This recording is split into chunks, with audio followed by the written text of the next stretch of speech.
recent years, Great Britain has enjoyed huge success in boxing, producing numerous world champions across a variety of weight divisions. Currently, there are 3 British world champions, one of whom is this man, Carl Froch, the current unbeaten WBC super middleweight kingpin. He's very underrated, very slick, very confident, which is probably 90% of what every fighter needs, and really believes when he gets in there he expects to win.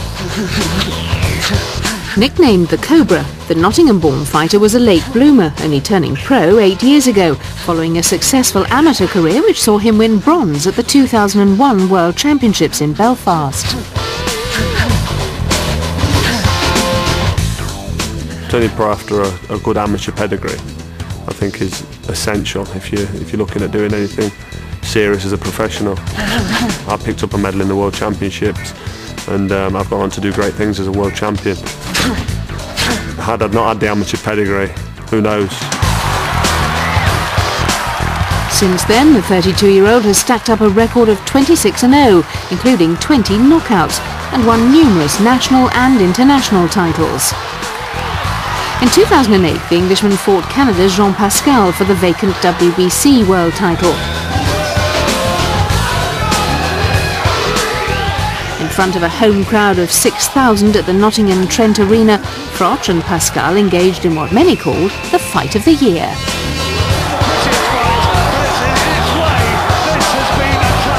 After 12 rounds of non-stop action, the Cobra won a unanimous points decision to become the new WBC super middleweight champion of the world. Robert McCracken is Froch's trainer. When he first came with me 9 years ago, he didn't jab, he never threw a jab, he used to just flick with the left hand and then throw a big right hand. So he's come on in leaps and bounds over the years, down to his own natural ability, and listening, improving, working hard and boxing good fighters and beating them and learning from it. So he's the best in the world, he's the world champion, he's a very good fighter. Last year, Froch signed up to be part of Showtime's Super 6 World Boxing Classic, a tournament featuring 6 of the world's best super middleweights, including Arthur Abraham and WBA champ Andre Ward. The competition starts with a group stage where each boxer fights 3 bouts and points are awarded for a win and additional points for a knockout.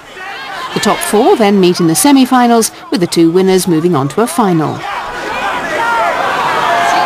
In his opening round of the Super Sixes, Froch fought undefeated American Andre Dirrell. There's some big fights going off within the tournament, some big names, and no belts at stake. And that's what's exciting about the tournament. But the main exciting thing is the last fight in the final is going to be a unification fight for the WBC, my WBC, and the WBA title, which Andre Ward now holds.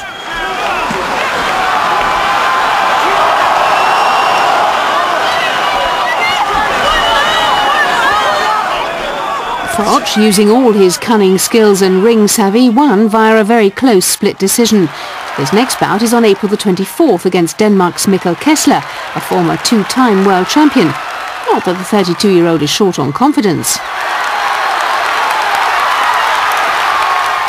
Kessler's a big, strong, tough operator, and he's very experienced. He's got bags of experience. I think he's had 40, 42, 43 fights, something like that. I'm not sure exactly how many he's had, but he's only ever lost twice, and he's never been stopped in his whole career. So for me to say I'm going to knock him out, it would be super confident, a little bit arrogant, and a bit cocksure. So I'll tell you now, I'm going to knock him out. While some will say Froch is a brash loudmouth who won nothing more than a vacant title, the Englishman showed in his first title defence against Jermaine Taylor he has more than enough to back up his words. He won despite being knocked down for the first time in his career.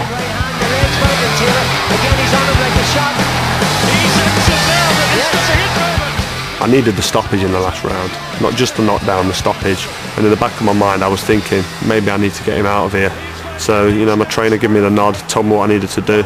I caught him in round 10, I caught him again in round 11, but in round 12, going out there, I just took my time, kept cool, calm and composed, put the shots together, put it on him, didn't smother my work, didn't allow him to hold, and just let go one hell of an artillery on him and unloaded some venomous shots, and you know, forced a stoppage on the ropes, and the feeling of elation when that stoppage came was unbelievable.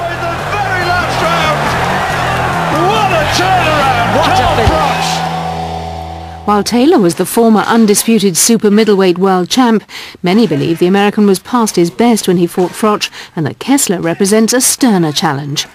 But Johnny Nelson, himself a former world cruiserweight champ turned television pundit, believes otherwise. For fighters like Carl, this will bring the best out of him. I think the bigger the opponent, the bigger the reputation, the better he'll fight, the more he expects of himself. So the doubt of what Kessler will be able to achieve is the last thing on Carl's mind. It's what he will achieve, and I think he really believes that he'll get through that.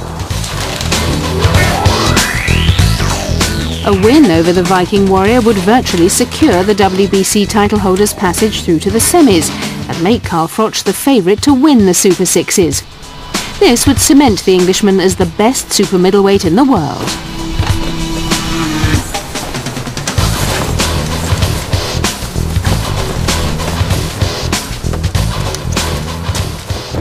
It's a massive fight. I mean, every fight as a professional boxer is an essential must-win situation. I mean, I'm very excited.